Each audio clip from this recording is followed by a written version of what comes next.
2021. Welcome in. First episode of the new year. 5 minutes with Sean, maybe 10. Thank you so much for joining me. What a tremendous season we just came off the CarBiz Chronicles. If I haven't already said that in the first episode of this time since then, it's been great. I really enjoyed it. It's awesome. We'll talk a little bit more about it as we move through it. But let's talk about what we can learn from last year, which is obviously a lot.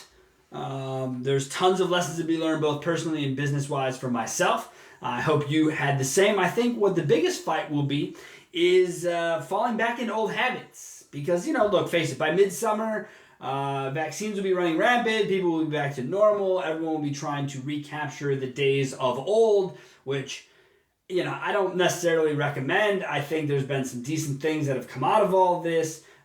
First of all, I think people have learned they can run their businesses more efficiently, less overhead, potentially even charge less for it. And make sure that they still deliver a great product. I think the car business, above all other businesses, really showed its ability to be nimble. It had to deal with a lot of red tape between government nonsense from state to state, etc., which we already covered. But I will say, continuously pushing forward, always trying to be better. Yes, digital retail was a big part of it, whatever. Fine. What it proves is customers still want, even in a pandemic, to be in the dealerships. Crazy as it sounds, all the research I saw during the pandemic still points to customers ending the journey there. So what does it say? Well, what it says is get out in front. Meet the customer where they want to be met and talk to them the way they want to be talked to. Texting and video should be at the number one top of your priority list when looking and talking with customers. Followed by the phone, followed by email. Okay? That should be the order of how we do business. We also have an opportunity, majority of dealerships have an opportunity in social media. Has anyone noticed the trend of salespeople becoming extremely active on social media? You see, I think it starts with my boy, Jeff Hunter, who actually was on Chronicles Season 2, one of the last people I actually interviewed in person. Crazy enough, thinking about the end of 2019 into 2020, and now here we are 20 into 21. It feels like such a blur. But he's a salesman who just gets it, right? He goes out and he pumps his channel.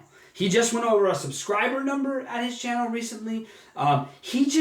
He pushes really hard, and he never gives up, and he rarely sells anything, ever. It's about product knowledge, it's about customer giveaways, and it's about happy customers. But while we're on the topic of social media, there's two other things I want to discuss. One, this idea of showcasing results, right? How badly you beat someone, or how much gross profit you made, or how much, it's fine. Doesn't really do it for me. Salespeople's individual accomplishments, selling 30, 40, 50 cars a month, that's impressive to me. Then when I hear how they layer in and utilize social media to do so, sometimes doing half to 75% of those car deals via online, via online. See me, got me fired up about DR, I got to think about it. Via Facebook, right? Starting communication that way. That isn't digital retail. That's human-to-human interaction. That's remote retail. That is connecting with customers any way possible retail. That's what that is. So give that a thought. Next time you hear somebody pitching you on a digital retail tool, think, do I use Facebook the way I could? Do I use Instagram the way that I could? Shit, I had a client recently blow me up about TikTok. He had a salesman post a video on TikTok that went, I guess viral, I don't know, had 1 million views. You know the problem with this video is? It goes on for 2.5 minutes. It's a super rare Camaro. It's outstanding. It's outstanding. He is excited. He couldn't be more excited. Sean, how do we do more on TikTok? You know what we do? We start by showing your fucking building. We start by showing your brand, your name, and who you are. Okay? I appreciate all the salesmen with the kitschy videos. Show off the dealership's brand. Bring the story together. Be proud of where you work. Okay? And if you're just doing a cool video about a car, include where you work. Because that publicity, yes, 1 million views, but for where? What if someone actually was like, that's a dope car? Now they got to reach out through TikTok, which they might do, or they could have potentially been linked somewhere. But at the end of the day, remember, I don't care what platform you use, brand yourselves. But my biggest thing, and I'm giving away free advice, okay, right now. if you want to really set yourself apart, now moving forward, the old days, we used to have evidence manuals. God, I wish I still had mine.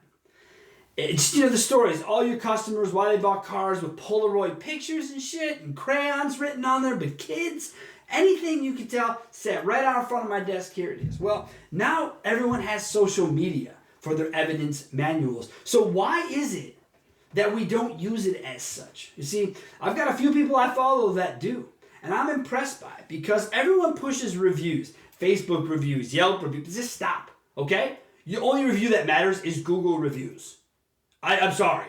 None of this cars.com, no one gives a shit. Really, seriously. Everyone looks at Google reviews when it relates to our business, okay? So focus your efforts on Google reviews. I know Google tells you to have a well-rounded sphere of reviews. Fine. Have a few somewhere else. But at the end of the day, don't worry about reviews on Facebook. Worry about social media as I think it was intended. A sharing platform. If I was selling cars right now today, I would have a social media assistant, probably would be my wife. Of course. It would totally be my wife. And every time we sold a car, there would be a bit, whether they wanted a picture, a video, or just show their car, so that they would go home and they would share it on their own. It would be shot with their phones, people. Tag our dealership. Do the right thing. Don't worry about reviews. Worry about social media wildfires that can take off about how great your dealership is. And remember, the same can happen in the inverse. So if you suck at what you do, be careful, because all people have to do is showcase the shitty experience. Okay, I think we've seen enough of those, right? Around? Okay? And then what? Then it just starts burning down the wrong way. So utilize social media for what it was intended. That's what I think. Share the stories because they are all unique. Every time someone buys a car, there is a cool, in most cases, not cool. There is a story. I shouldn't say cool. There are terrible reasons to buy a car. But the story is worth listening to. Okay? That's what I will say. And the last thing I will say, make sure you take time this year, if you learn nothing else, for reflection. Time to be in your own mind, thinking about your own situation. Because you need it. We need to be as fit in our minds as we are in our bodies in the new year. All right? That is enough from me. Thank you guys so much for everything. All of last year, everyone who joined us on the show this year, we went out to Portugal. We went out to Canada. We went everywhere. We're worldwide now, baby. We're doing it all. Thank you, Zoom meetings. As much as I hate using you for these purposes, you've allowed me to connect with people all over the country and the world, and I have really, really, really enjoyed it. Finally, thank you to all the wonderful women of the car business. Thank you for season 3 of the Chronicles. Thank you for joining me. Thank you to all the women who supported it. We're going to do more, ladies. I promise, in the future. It's going to be great. And most of all, thank you all for listening and supporting our little show for as long as you have. Have a great, great day.